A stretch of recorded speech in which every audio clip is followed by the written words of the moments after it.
No fueron elegidos. Fueron invocados. En los archivos más oscuros de la Marina, donde los nombres se borran y los emblemas se ocultan, existe una historia que no figura en los manuales ni en los discursos oficiales. Una historia de hombres que no encajaban, de máquinas que rugían como bestias mitológicas, y de un símbolo, una calavera alada, que marcaba a los condenados y a los virtuosos por igual. Este escuadrón no fue deseado por los estrategas ni aprobado por los burócratas. Pero cuando el cielo ardía y el enemigo descendía como enjambre, fueron ellos quienes respondieron. Esta es la crónica del escuadrón más letal que la Marina jamás quiso, y sin embargo, desesperadamente necesitó. Antes de comenzar este video, recuerda suscribirte y darle like. No estaban en los registros oficiales. No figuraban en los informes ni en los discursos. Pero en los pasillos más sombríos del alto mando naval, se hablaba en susurros de un escuadrón que no debía existir. Un grupo de hombres marcados por la insubordinación, la audacia y una habilidad que desafiaba la lógica. No eran soldados comunes. Eran los Ripes. Todo comenzó en 1942, cuando el conflicto en el Pacífico alcanzaba su punto más brutal. La Marina necesitaba pilotos, pero no cualquier tipo. Necesitaba hombres capaces de volar en condiciones imposibles, de ejecutar maniobras que no estaban en los manuales, de enfrentarse al enemigo sin esperar órdenes. Lo que recibió, sin embargo, fue un grupo de inadaptados, expulsados de otras unidades, tachados de problemáticos, pero con un historial de vuelo que hacía temblar incluso a los veteranos. Eran demasiado peligrosos para ser ignorados, y demasiado impredecibles para ser aceptados. Uno de ellos, Blackburn, llegó con una reputación que lo precedía como una tormenta. Había volado solo en misiones que requerían escuadrones enteros. Su estilo era agresivo, casi ritual. No hablaba mucho, pero cuando lo hacía, cada palabra parecía tallada en piedra. Que Ford, por otro lado, era el virtuoso silencioso. Su puntería era legendaria, y su capacidad para leer el cielo como si fuera un códice antiguo lo convertía en un cazador invisible. Juntos, comenzaron a formar algo que no estaba en los planes de nadie. La Marina no quería darles un nombre. No quería darles un escuadrón. Pero ellos se lo dieron a sí mismos. Pintaron una calavera alada en sus fuselajes, sin permiso, sin protocolo. Era su emblema, su marca, su advertencia. Volaban con ella como si fuera un estandarte de guerra, un símbolo de que no respondían a nadie más que al cielo y al destino. Los demás los llamaban locos. Ellos se llamaban los Jolly Rollers. La tensión con el alto mando crecía. Cada misión que cumplían era ignorada. Cada victoria, silenciada. Pero los resultados eran innegables. Donde otros fallaban, ellos regresaban. Donde otros caían, ellos ascendían. Su entrenamiento era brutal. Volaban en condiciones que ningún manual recomendaba. Practicaban maniobras que bordeaban lo suicida. Pero cada día, regresaban más afilados, más unidos, más letales. Y entonces, llegó la noche del juramento. En una ceremonia improvisada, bajo la luz tenue de una pista olvidada, cada piloto colocó su mano sobre el fuselaje marcado con la calavera. No hubo palabras grandilocuentes. Solo una promesa, no volver si no era victorioso. Desde ese momento, dejaron de ser individuos. Se convirtieron en un escuadrón maldito, temido por sus enemigos y negado por sus superiores. Así nació el escuadrón que la Marina nunca quiso, pero que, en lo más profundo de su estructura, sabía que necesitaba.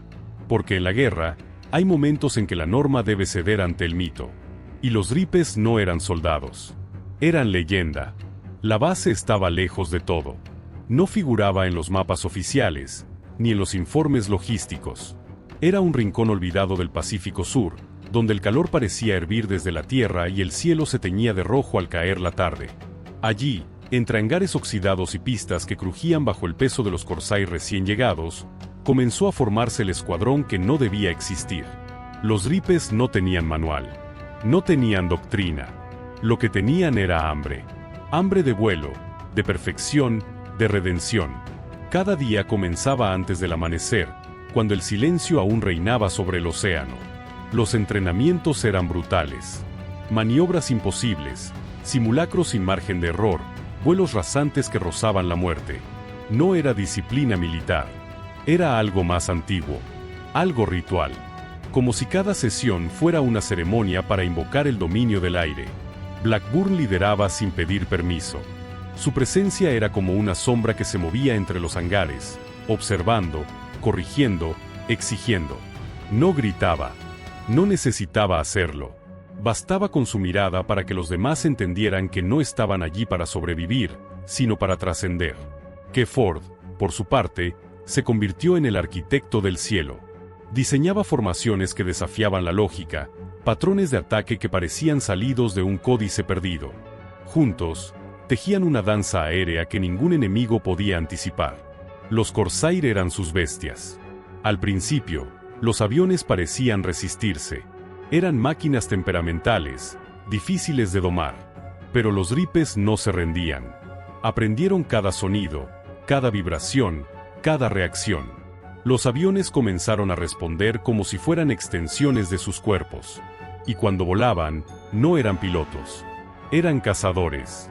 Espíritus del aire. Las misiones comenzaron en silencio. Patrullas nocturnas, escoltas sin reconocimiento, incursiones en zonas que otros evitaban. No había respaldo. No había gloria. Solo el cielo, el enemigo y ellos.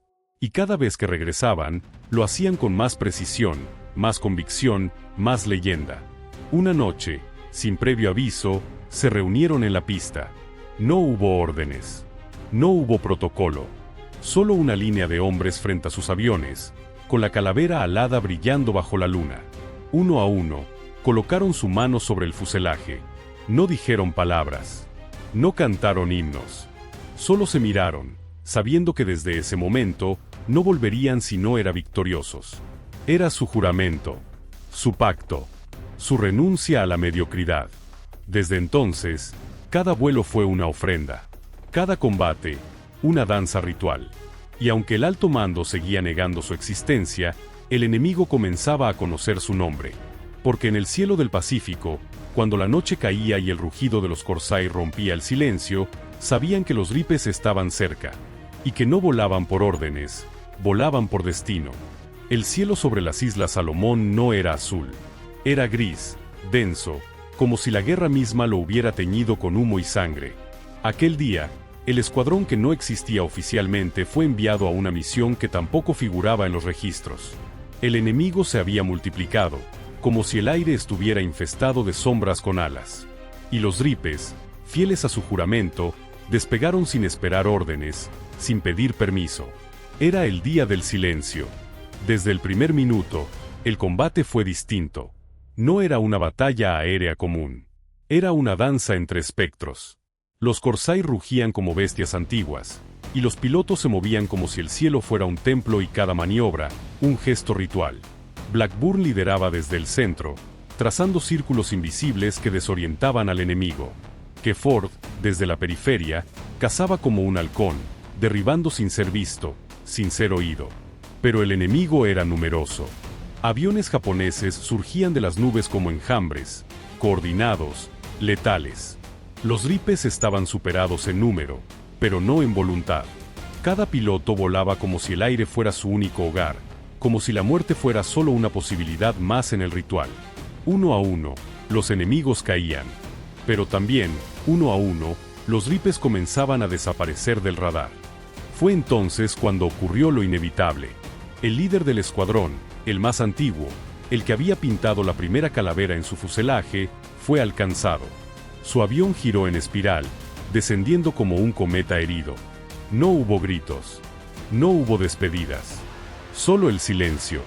Un silencio que se extendió por el canal, por los radios, por los corazones de quienes aún volaban. Pero ese sacrificio no quebró al escuadrón. Lo transformó. Como si la caída del líder hubiera activado algo más profundo, más ancestral. Los Ripes comenzaron a volar con una precisión que desafiaba la lógica. Maniobras que nunca habían practicado, formaciones que parecían coreografiadas por el destino mismo. El enemigo, desconcertado, comenzó a retroceder. Y cuando el último avión japonés cayó al mar, el cielo volvió a respirar. Al regresar a la base, no hubo celebración. No hubo informes. Solo miradas. Miradas que sabían que algo había cambiado. El alto mando no dijo nada. No reconoció la misión. No mencionó los nombres. Pero en los hangares, los mecánicos comenzaron a mirar con respeto a los fuselajes marcados con la calavera. Y en los pasillos, los rumores crecieron. El escuadrón que no debía existir había enfrentado lo imposible, y había vencido. Pero no sin pagar el precio. El día del silencio se convirtió en leyenda. No por los derribos, no por la victoria, sino por el momento en que el escuadrón dejó de ser un grupo de hombres y se convirtió en un símbolo. Un símbolo de lo que ocurre cuando el protocolo cede ante el espíritu. Cuando la guerra exige no obediencia, sino convicción. Cuando el cielo, por un instante, se convierte en altar. Y los ripes, en sus sacerdotes. El tiempo había transformado a los ripes. Ya no eran los inadaptados que volaban por instinto. Eran maestros del aire, estrategas del caos, artistas de la muerte. Cada misión era ejecutada con una precisión que desafiaba la lógica. No combatían como los demás. Combatían como si cada maniobra fuera parte de un ritual antiguo, como si el cielo fuera un tablero sagrado y ellos, sus piezas más letales. Las campañas se intensificaban. El enemigo aprendía, se adaptaba, se multiplicaba. Pero los ripes también evolucionaban. Sus formaciones eran más que tácticas, eran símbolos. Volaban en patrones que evocaban alas de cuervo, espirales de sacrificio, líneas que parecían escritas por dioses olvidados. Nadie entendía cómo lo hacían. Solo sabían que funcionaba. Que cuando los ripes aparecían, el enemigo caía. Blackburn se convirtió en leyenda viva. Su liderazgo no era impuesto, era asumido por todos como una verdad inevitable. Volaba como si el avión fuera parte de su alma. Dirigía como si escuchara voces que nadie más oía. Y cuando hablaba, lo hacía con la calma de quien ha visto el final y ha regresado para contarlo. Ke Ford, por su parte, se convirtió en el arquitecto invisible. Sus estrategias eran estudiadas por otros escuadrones, aunque nadie admitiera de dónde venían. Juntos, tejieron una red de victorias que la Marina no podía ignorar, aunque aún se negaba a celebrarlas.